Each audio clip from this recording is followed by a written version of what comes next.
آپ صلی اللہ علیہ وسلم نے اس بات کو پسند فرمایا کہ آدمی کاروبار کرے اور تھوڑے وقت میں زیادہ نفع کما لے، تھوڑے وقت میں زیادہ مال کما لے، اس کو حلال طریقے سے، اس کو پسند فرمایا، اس کو سراہا۔ آپ صلی اللہ علیہ وسلم نے اس پر خوشی کا اظہار فرمایا۔ ایک صحابی رضی اللہ تعالیٰ عنہ کو آپ صلی اللہ علیہ وسلم نے 1 دینار دیا اور فرمایا کہ آپ منڈی چلے جائیں، وہاں سے ایک بکرا یا بکری خرید لیں، اور 1 دینار کا ایک بکرا بکری تھے۔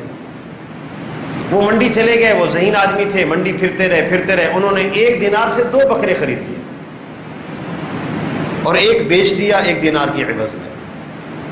حضور صلی اللہ علیہ وسلم کے پاس 1 بکرا اور 1 دینار لے کر آئے۔ آپ نے فرمایا یہ کیا ماجرا ہے؟ انہوں نے عرض کیا یا رسول اللہ، آپ نے 1 دینار دیا تھا، منڈی میں 1 دینار کا 1 بکرا ملتا تھا، میں نے کوشش کر لی 1 دینار سے 2 بکرے خرید لیے اور پھر 1 بیچ دیا 1 دینار کی عوض میں، تو میں 1 دینار اور 1 بکرا لے آیا۔ آپ صلی اللہ علیہ وسلم نے فرمایا بارک اللہ لک فی صفقۃ یمینک، اللہ تعالیٰ تمہاری کمائی میں برکت عطا کرے۔ وہ صحابی کہتے ہیں کہ اس دعا کے بعد میرا یہ حال ہو گیا کہ اگر میں مٹی میں ہاتھ ڈالتا تھا وہ بھی سونے کی بن جاتی تھی۔ آپ نے اس کو پسند فرمایا۔